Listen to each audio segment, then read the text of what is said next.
Welcome back to the Multi-Passionate Mastery Podcast. And if this is your first time listening, welcome to the show. I'm so excited that you're here. I'm your host, Deanna Joy, and I'm a life coach who helps multi-passionates bring their next big idea to life without overthinking, overworking, or stressing out by trying to do all the things at once.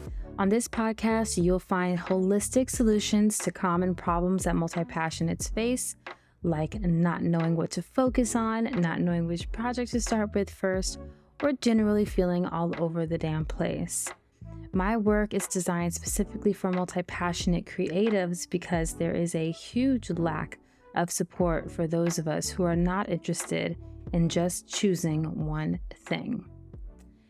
We're still in between seasons here on the podcast, but I'm dropping a very special bonus episode because today, August 26, 2023, is my 1-year anniversary of being off of social media. If you're listening to this after that date, it's been over a year since I left social media.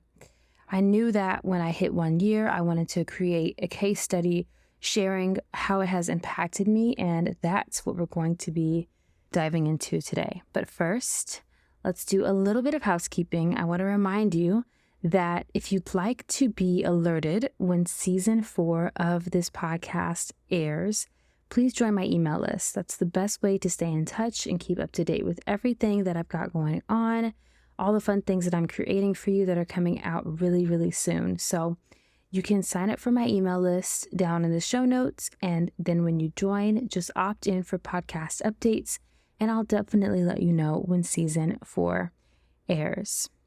Okay, now let's get into the case study.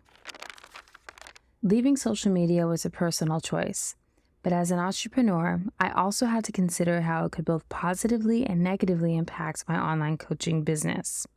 Today, I've seen a lot of conversations around the desire to leave social media, but a lack of clarity around what that could look like, or a genuine fear that everything would crumble. This is especially for online entrepreneurs, feeling like not being on social leaves them with so few options for sharing their work. So now that it's been a full year since I took my business off of social media with no desire to return, I have quite a few thoughts to share. And if you're considering leaving the comparison-packed world of social media, you're tired of keeping up with the endless trends and changes in the algorithm, or you worry that you might actually be addicted to those apps, then this case study of my year off of social media will give you plenty to consider. So let's start with why I left social media. And when I say social media, throughout this case study, I'm going to be referring to Instagram, because I never fully got into TikTok. I posted a few videos and then was like, I don't get it, and just let it sit there. And I actually went in and deleted it recently because I don't see the point of just having it sitting there. I was never on Twitter. So for me, social media is Instagram. Okay, so I was on that app back when I started my blog, and back then it was a much different place. It was a photo sharing app. Captions were like a mini diary, and nobody was stressing out about having 30 perfect hashtags. It was a lot more chill, and there were like 4 filters. Do you remember those days? A lot has changed since then. And when the talking heads who reigned supreme on Instagram showed up to alert users that short form video content would become the priority of the platform, I knew I had to start planning my escape. Before leaving social media fully, I did try to create some boundaries, and I go into some of my thought process that I was going through while I was still on social media in an episode here on the feed. So I'm going to link to that in the show notes. It's called How I'm Responding to the Changes on Instagram as a Life Coach for Multi-Passionates. And so I recorded that right after this announcement came out, right after we found out that basically you needed to make reels or you were going to become irrelevant on Instagram. I had strong feelings about that, and that's in another episode. So I'll link to that, as well as a lot of other resources that will be mentioned in this episode down in the show notes. But here are my top reasons for getting off of social media once and for all. when setting those boundaries just was not working anymore. The first reason is that I'm not a video person, right? And it's not that I'm camera shy, but I'm just usually not in the mood to be on camera. I don't feel like getting dressed and then finding lighting and having an area of my home that looks, appealing for video. All of that creates a huge barrier for just getting my work out there. Versus sitting down and record a podcast, it doesn't matter what I'm wearing. I could be sitting in a completely dark room. My room could be a mess. It doesn't matter. And that's what I love about podcasting. So I'm really not a video person. And when it comes to Instagram and being on stories, I didn't enjoy the disruptive energy that popping into my stories had on my day. So with video becoming the central medium of the platform, I felt like I had to assimilate or else, basically. But I couldn't keep up with the pace of Reels, and I was so over wasting my time searching for trending audio. Like, it all started to just feel like kind of like a joke. Like, I was like, I can't do this anymore. And then the next reason is, because of the shift from static content to video or whatever was going on with the algorithm, a lot of my content was getting little to no engagement, specifically like static, posts. And I know that sometimes you have to be willing to speak even if nobody is listening. But when the work that you're spending time creating isn't getting delivered to the people who intentionally opted in to receive that work by following you, it's okay to be frustrated. And I didn't like that feeling of genuinely wanting to help and be in relationship with the community that I created content for, only to be iced out by the algorithms. And I go way more into depth on what those feelings were in that podcast episode that I mentioned, which I'll link down in the show notes. So speaking of content, I was spending hours making content, curating my feed, and creating a rollout schedule.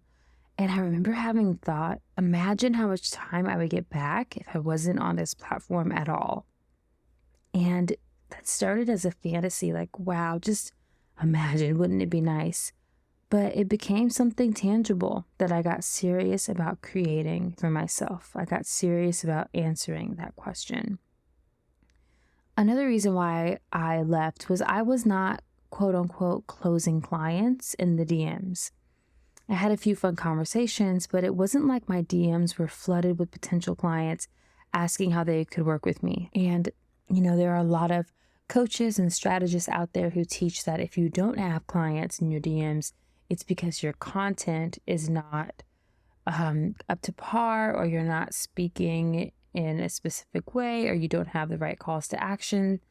But I hesitate to take all of that at face value, because even if you have amazing content and it's not getting shown to anyone, how is anyone even going to see it? You know what I mean? So there are people that were connecting with me in the DMs over maybe something that I shared in stories or just chatting, but I wasn't using the DMs as a way to close clients. I never really needed to do that. So I didn't have that fear of, well, if I leave Instagram, how am I going to DM my clients? Because that wasn't something I was doing anyway. And full transparency, if I did have a ton of clients flooding my DMs, then maybe I wouldn't have left, maybe I would have figured out a different way to remain on the platform without leaving, because I wouldn't have wanted to leave so many people who could potentially be enhanced by my work in that space. But that just wasn't the case for me.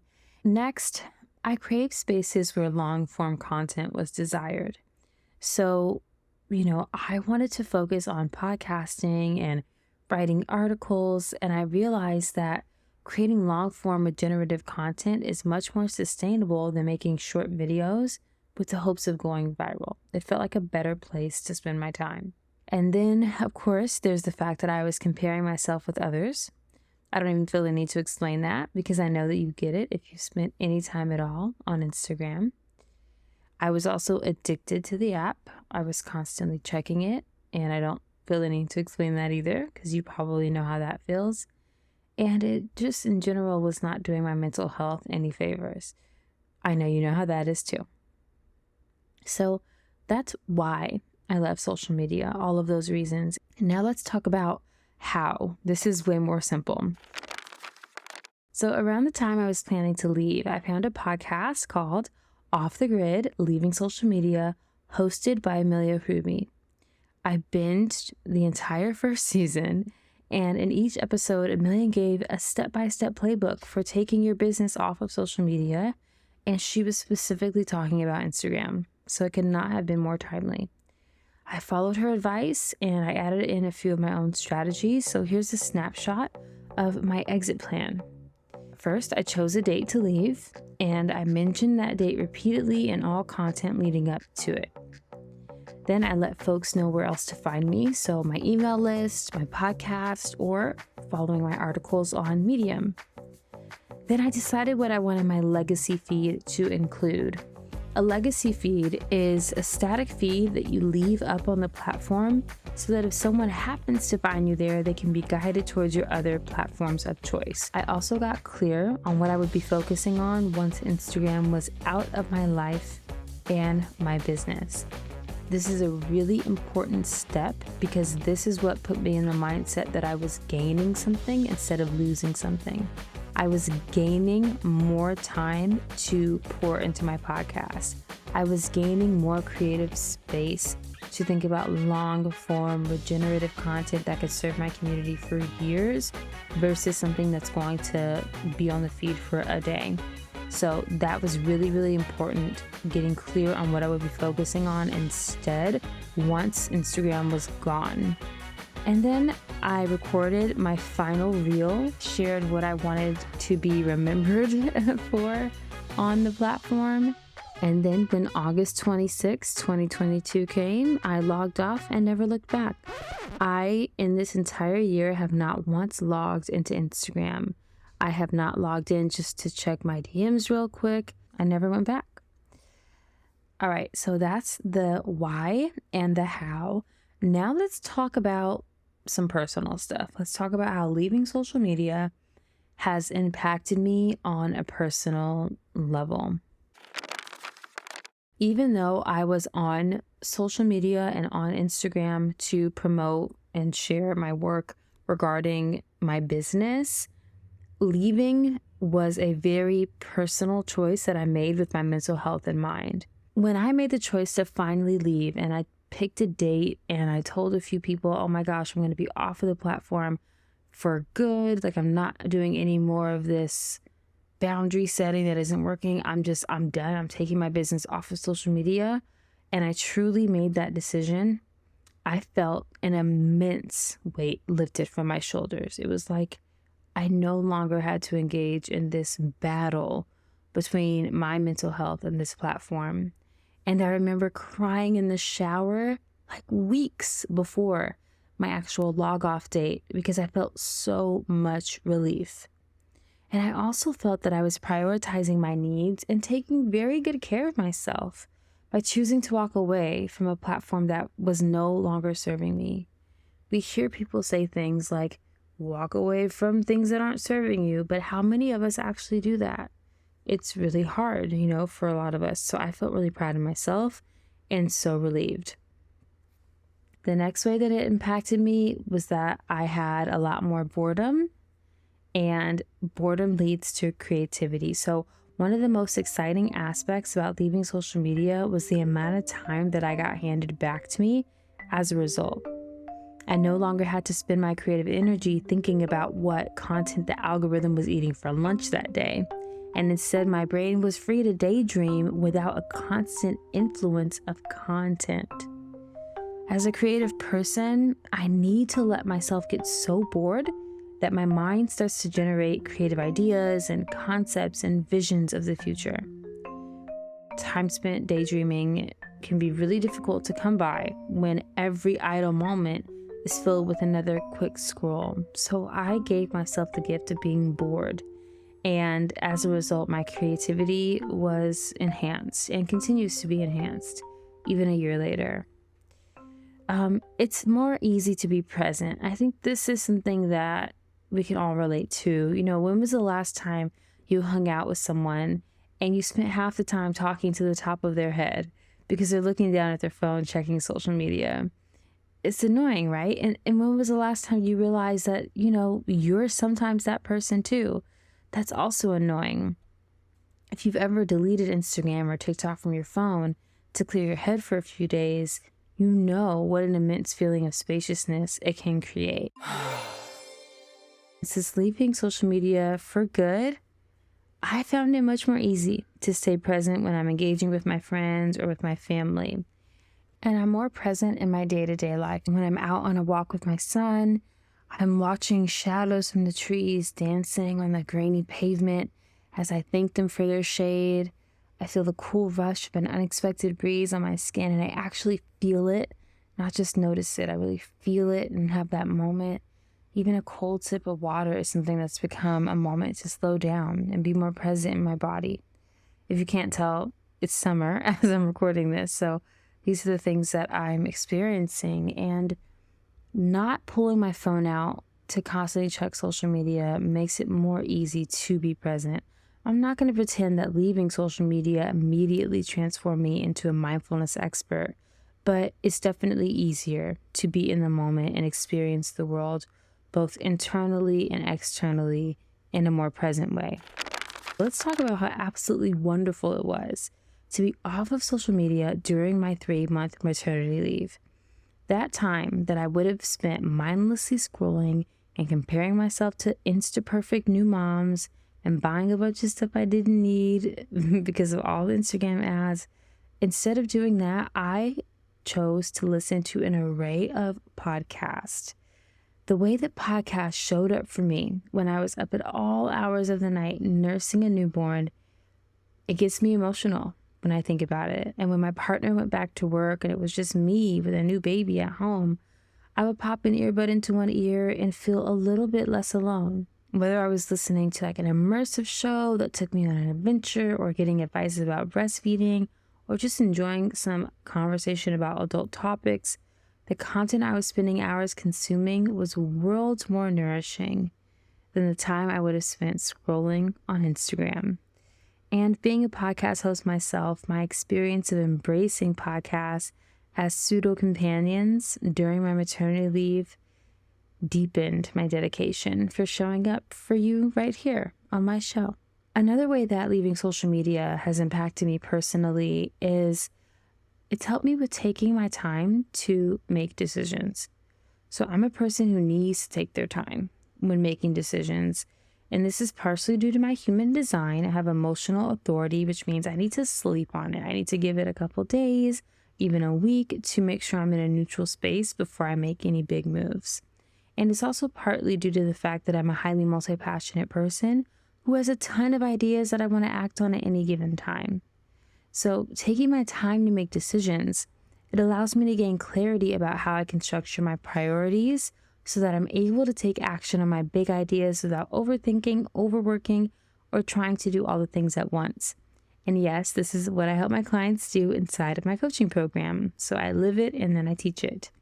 And it wasn't until I was off of social media for an entire year and I started working on this case study that I realized how much easier it is to take my time when I'm making decisions, because I'm not being influenced by the fast pace of 10-second videos or 1-minute videos. I'm not subconsciously making decisions based on what I see other people doing either, because I don't see what they're doing. Let's round this out with a hard truth. I'm still addicted to my phone. I'd love to be able to say that I no longer check my phone first thing in the morning and that I've been completely liberated from any feelings of addiction when it comes to that sneaky little device, but that would be a lie. I'm still addicted to my phone. I check my email on my phone way more than I need to. I do sometimes scroll through Pinterest, but I will save 1 or 2 DIY baby activities and then I'm done. I don't even check it every day. So definitely has not replaced Instagram, but sometimes I check it out. And I will often pick up my phone just to check it, even when I don't see any alerts, which for me is a sign that something's off, right? Phones are addicting. Before having my son, I definitely had better boundaries with my phone. But now that I have to be more creative about getting my work done during the day when I'm caring for him, I do a lot more from my phone because it's convenient. So it's kind of like a give and take thing that I have with my phone, where I'm grateful that I'm able to use it, but I want to have, more balance there. So if I figure out how to break free from cell phone addiction, I'll report back. But yeah, I definitely still feel like the device itself is a bigger problem than just the apps that are on it. Okay, so we talked about the personal. Now let's take a quick break, and then we will move on to the second half of this case study, how leaving social media impacted my online coaching business. Hey, if you're enjoying this episode of the Multi-Passionate Mastery podcast, I'd love it if you could take a moment to share it with a friend. All you have to do is find the share icon on whatever platform you're listening on, copy that link, and paste it in a text to whoever this episode makes you think about. I'm on a mission to prove that sharing content that we love with people that we care about is the best way to grow a podcast. Will you help me on that mission by sharing this episode? Do it right now before you forget. Thank you so much. I really appreciate it. And if you're that friend listening, hey, nice to meet you. All right, let's get back into the episode. Welcome back.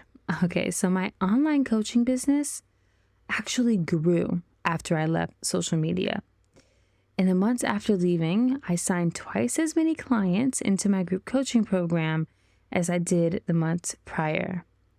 And I know you're thinking, but how? How is that possible? I feel you thinking that, so let me break it down. The first thing was my mindset. I held the belief that leaving social media would be good for my business, and I focused on what I would be gaining in my business instead of what I would be losing. This put me in the mindset of doubling down on what was already working. And what was already working was this podcast. So as I mentioned, clients were not flocking my Instagram and then DMing me because they wanted to work with me. They were binging my podcast, putting the tips I share into practice, getting results, and then taking the next step to work directly with me inside of my coaching program.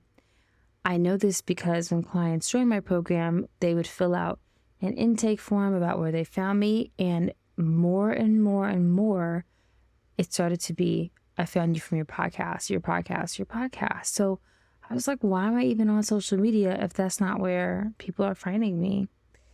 Not having to worry about social media content gave me the space to produce a more high quality show, create a marketing plan for the show, and to focus on offering potential clients everything they need in order to decide if my program was the right fit for them. And I'm speaking in past tense, but this is still something that I do. If you want to know more about my specific strategies and methods for doubling down on my podcast and how it grew my coaching business, check out the show notes because I did a great interview on the In My Non-Expert Opinion podcast with Chelsea Rife, all about that, about leaving social media, doubling down on podcasts, and I give a very in-depth behind the scenes look at how I use my podcast to grow my coaching business. Check that out in the show notes. And then another way that my business grew, even though I wasn't on social media, is that I never stopped sending email. Email marketing will always be a part of my business. And that means that my business didn't stop just because I wasn't on social. So as I mentioned before, being off of social media creates a lot more think space. And when it comes to my business, I've always thought big, but I haven't always thought long term. So now, when I consider what to do next in my business, I consider the long-term impact that whatever I'm going to do will have. So instead of thinking, what should I post this week? I'm thinking, what is my current framework missing that I can elaborate on to get my clients better results? Instead of batch recording reels that may or may not get any engagement, I'm creating an updated free training that will be one of the most valuable long-term assets in my business. Instead of researching which hashtags to use, which still makes me want to barf when I think about it, I'm planning out the next season of my podcast. So in short, it's much easier for me to think long-term when I'm not trying to keep up with the impossible pace of social platforms. I'm also blissfully unaware. I almost titled this case study Blissfully Unaware because that's how I feel about every one-off social media trend. If I'm not aware of it, I feel no pressure to jump on it.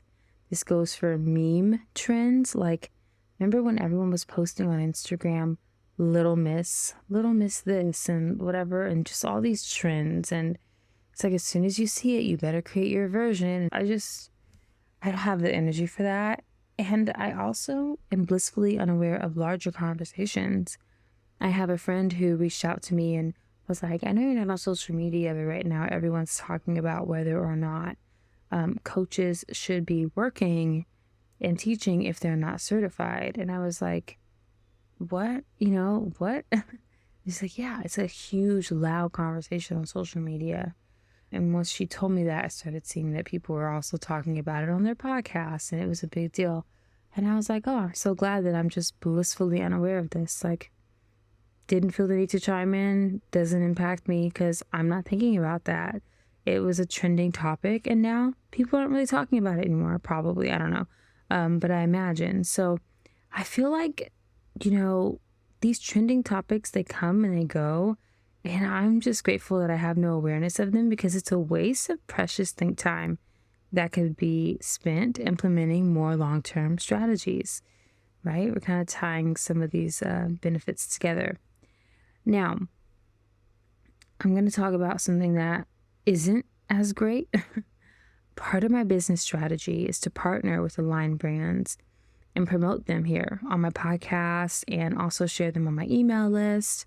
And aside from a brand that's run by one of my former clients, shout out to First House, none of the brands that I've attempted to connect with have been interested in partnering with me. There's been a lot of rejection over here. And many of them said things along the lines of, we're focusing on user-generated video content at the moment, which is code for we will only want to work with social media influencers. I'm sure there are brands out there who see the value in podcast advertising over and above social. Especially when I've got an email list to go with it. If you're one of those brands, you reach out to me so we can talk. But I can't deny the fact that when you're not on social media, it can make you way less attractive to brands who aren't willing to think out of that TikTok size box. So that is something that hasn't been as fun to discover. Speaking of blissfully unaware, I'm in a state of pure bliss of not having to see every business move that other coaches are making.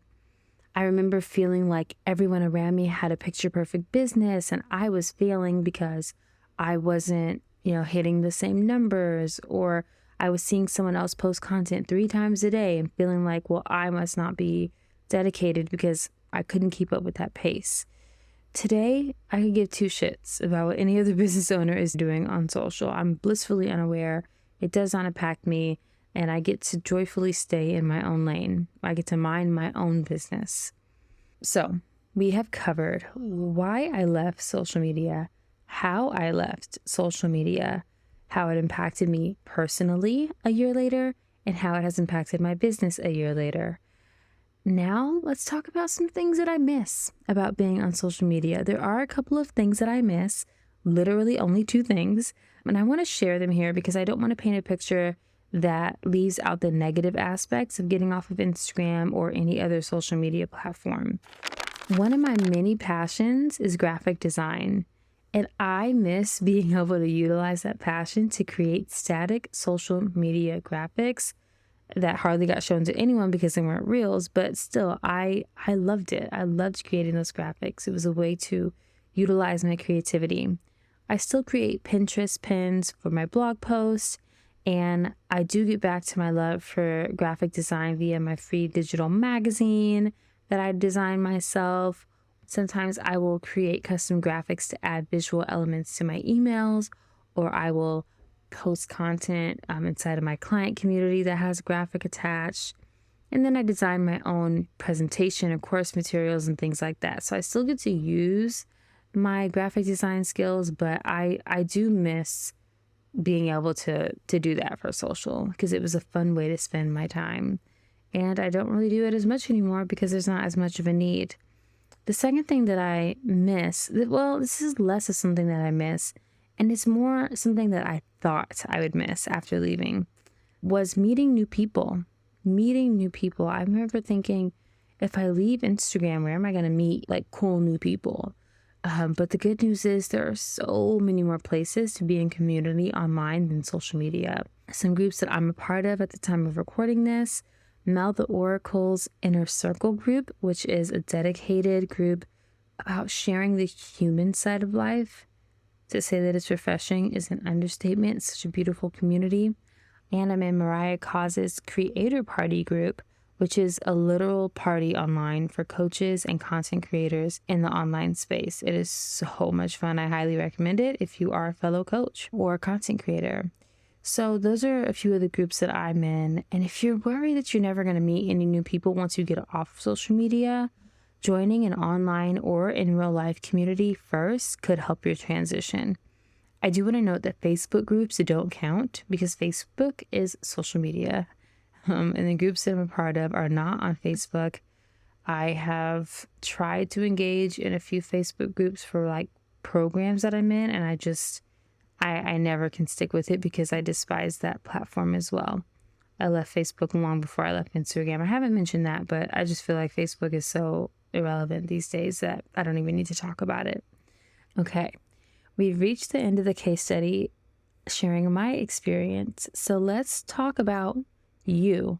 How can you plan your escape? I'll give you 4 steps, and then I'll share a list of resources that will also be down in the show notes, and we'll wrap this up. So the first thing is take some time to think it over. Weigh the pros and cons, consider what it's worth for you, and be honest about your options. The next tip is that it's okay to start small. Delete the app for 1 week, then work your way up to 1 month, and take note of how you feel, and then allow that feeling to guide your decision. My next tip is to listen to the Off the Grid podcast with Amelia Ruby. The whole first season of her show will give you a step-by-step playbook for how to leave. She also has an amazing leaving social media toolkit that you can download for free. And lastly, don't let fear be the reason that you stay on social media. You can always change your mind and go back. So give yourself permission to live your life on your own terms. That fear that you feel is the power that social media currently has over your life. What would it feel like to take that power back? I'll leave you with that. And here are a few more resources that you can also find listed down in the show notes. On my podcast, I have an episode called How I'm Responding to the Changes on Instagram. I highly recommend listening to that one if you want to hear the more emotional side and hear what I was going through while I was still on the platform. It's a really unique experience. About a week later, I decided I was going to leave, and I recorded a follow-up episode where I made that announcement. So if you want to hear that energy from a year ago when I was like, I'm done, I'm leaving, then you can check that out. Both of those are linked in the show notes. Again, a mention for the Off the Grid podcast. I have an interview on that show called Your Client Isn't in Your DMs, Coaching Success Without Social Media. Check that out. And you can also check out Amelia's interview on my show called Leaving Social Media as a Catalyst for Clarity and Bravery, and hear her story of leaving social media and how she went about it. Then there's my interview on Chelsea Ripe's podcast, My Non-Expert Opinion. It's called Quitting Instagram, Doubling Down on Podcasts, and No More Coffee Chats with Deanna Joy. So if you want to continue this conversation and hear more details about my experience and how maybe it could influence yours and your social media life, check those resources out in the show notes. Thanks for listening, and I'll see you in the next episode.